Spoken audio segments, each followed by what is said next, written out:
चुनाव आयोग सरकार के हाथों में खेल रहा है।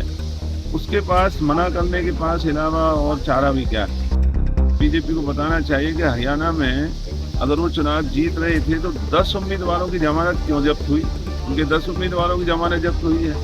उनके 9 मिनिस्टर्स बुरी तरह से चुनाव हारे हैं और उनके उम्मीदवारों की जीतने की संख्या में इतना कम नंबर क्यों है।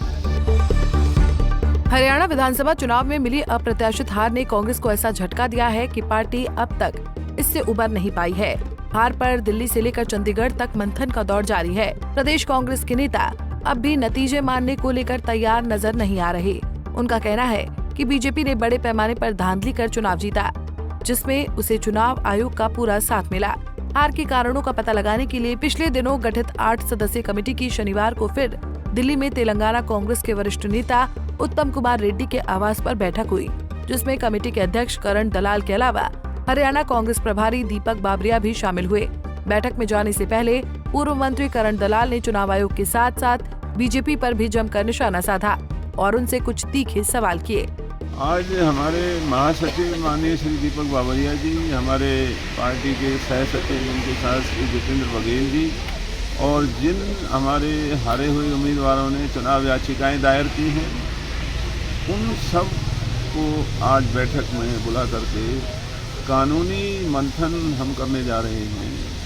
अदालत का दरवाज़ा खटखटाया है, सुप्रीम कोर्ट भी जा सकते हैं और सबसे बड़ी लोगों की अदालत है। लोगों में भी जाने की बात हो सकती है, लेकिन एक पक्की बात है कि चुनाव की इस आयोग ने जो हरियाणा में खेल किया है, ये अब निचावला नहीं रहेगा। ये लोगों के सामने सच्चाई आएगी कि आज तक क्यों नहीं 5 तारीख को जो वोट डाले गए थे उनकी संख्या आज भी चुनाव आयोग के वेब पर क्यों नहीं। परसेंटेज बताने का खेल चल रहा है। परसेंटेज चुनाव पड़ने वाले दिन तक, वोट पड़ने वाले दिन तक बढ़ती रहती है, फिर रात को बढ़ती है, फिर अगले दिन भी बढ़ती है। परसेंटेज बताई जाती है, वोटर्स की संख्या आज तक भी नहीं बताई जा रही। तो चुनाव आयोग को ऐसा क्या डर है, वो क्यों नहीं वोटर्स की संख्या को वेब के ऊपर डाल करके लोगों को बता रहे हैं कि कौन से बूथ और कौन से उस पर कितनी वोटें डाली गई। तो इसके अलावा जो इलेक्टेड रजिस्टर्ड वोटर्स हैं, उनकी संख्या क्यों घट बढ़ रही है। विधानसभाओं के अंदर मशीनें खराब हो जाती थी तो उनको बदलने की प्रक्रिया में नियमों की पालना क्यों नहीं की गई। और वहाँ जो बीप की आवाज़ आती थी, मशीन जब बटन दबाया जाता था तो बीप की आवाज़ नहीं आती थी, लोग खड़े रहते थे भी आवाज़ नहीं आती है। इलेक्शन कमीशन के अधिकारी उनका मखौल उड़ाते थे। जो ईवीएम देश के अंदर गायब हो चुकी हैं, उनकी जानकारी आज तक नहीं है वो क्यों गायब हुई, और अगर वो गायब हुई हैं तो उनकी मैन्युफैक्चरिंग कहाँ हुई है। मैन्युफैक्चरिंग में जो चिप है वो भारतीय है या बाहर का है, वो क्यों नहीं बताया जा रहा है। जो लैपटॉप से नाम भरने का प्रक्रिया चलता है, वो लैपटॉप लाने वाले व्यक्ति कौन थे, उनकी आइडेंटिटी क्या थी। तो ये सारी बातें बहुत कानून और चुनाव आयोग से जुड़ी हुई हैं, इनको लोगों तक लेकर के जाएंगे। लेकिन चुनाव आयोग इस सब चीज़ों को दरकिनार कर चुका है, साफ मना कर चुका है। इसको लेकर क्या कहेंगे? चुनाव आयोग सरकार के हाथों में खेल रहा है। उसके पास मना करने के पास अलावा और चारा भी क्या है।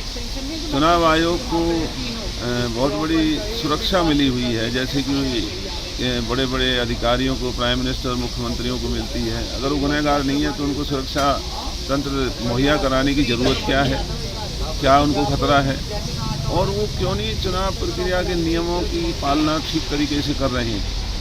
क्यों नहीं जो ये ईवीएम वोटिंग वाले दिन, काउंटिंग वाली रात को कितनी ईवीएम की सीसीटीवी फुटेज बंद रही, क्यों नहीं बताते। सीसीटीवी फुटेज का जो चुनाव वोट डालने से गिनती तक जो होना चाहिए था, सीसीटीवी फुटेज क्यों नहीं हुआ, आज तक चुनाव आयोग ने इसकी कोई जानकारी नहीं दी। लेकिन बीजेपी लगातार सवाल खड़े करती है कि कहाँ, जहाँ पर कांग्रेस जीत जाती है वहाँ पर ईवीएम ठीक है, और जहाँ पर आज हार जाती है वहाँ पर ठीक रहा, ईवीएम पर फोड़ हो जाता है। नहीं, अगर ये बात नहीं है तो बीजेपी को बताना चाहिए कि हरियाणा में अगर वो चुनाव जीत रहे थे तो 10 उम्मीदवारों की जमानत क्यों जब्त हुई। उनके 10 उम्मीदवारों की जमानत जब्त हुई है। उनके 9 मिनिस्टर्स बुरी तरह से चुनाव हारे हैं और उनके उम्मीदवारों की जीतने की संख्या में इतना कम नंबर क्यों है। तो तो ये सारी बातें बीजेपी अपने गोरख धंधे को छुपाने के लिए इस तरह की बयानबाजी कर रही है और चुनाव आयोग अपने धर्म की पालना नहीं कर रहा है और देश के लोगों का जो विश्वास है उसके साथ धोखा हो रहा है। तो ये सारी बातों को अदालतों में हमने चुनौती दी है कि सच्चाई लोगों के सामने आएगी। सर 45 दिन का समय होता है, कितनी याचिका कांग्रेस की तरफ से डाली गई है, हरियाणा कांग्रेस की तरफ से, और क्या आने वाले दिनों में भी याचिका डाली जा सकती है?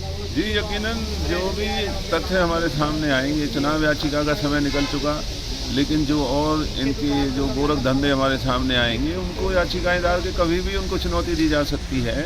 जो हरियाणा के अधिकारी, पुलिस अधिकारी, प्रशासनिक अधिकारियों ने बीजेपी सरकार के दबाव में झूठे मुकदमे बनाए हैं, उनके बीजेपी के लोगों को पैसा और दारू बांटने का काम किया है और लोगों के जनादेश को उन्होंने जिस तरह से धता बताने का काम किया है, तो उन सारी बातों को लेकर के जाएंगे अदालत में भी लोगों के सामने। कांग्रेस ईवीएम में गड़बड़ी के मामले को अदालत के चौखट तक ले गई है। पार्टी की ओर से कोर्ट में इस मामले को लेकर 16 पिटीशन दायर किए जा चुके हैं। देखिए, हमारी पार्टी के 16 कैंडिडेट्स ने पिटीशनें डाली हाई कोर्ट में, इलेक्शन पिटीशन, जिसमें से 8 पिटीशनें मैंने डाली हैं।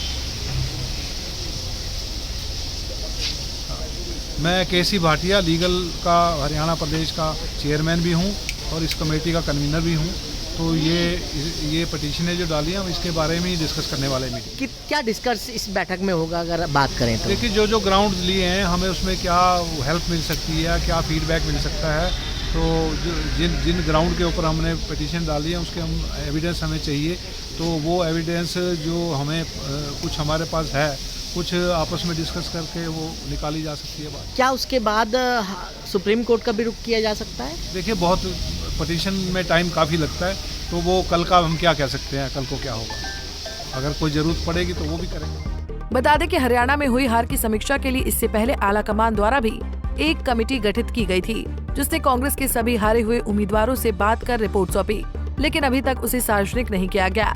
दिलचस्प ये है कि कमेटी से बातचीत के दौरान हारे हुए उम्मीदवारों ने ईवीएम में गड़बड़ी के बजाय अंदरूनी गुटबाजी और अन्य वजहों को विपरीत परिणाम के लिए जिम्मेदार ठहराया था। इसके विपरीत हरियाणा कांग्रेस की ओर से गठित कमेटी का मुख्य फोकस ईवीएम की गड़बड़ी पर है।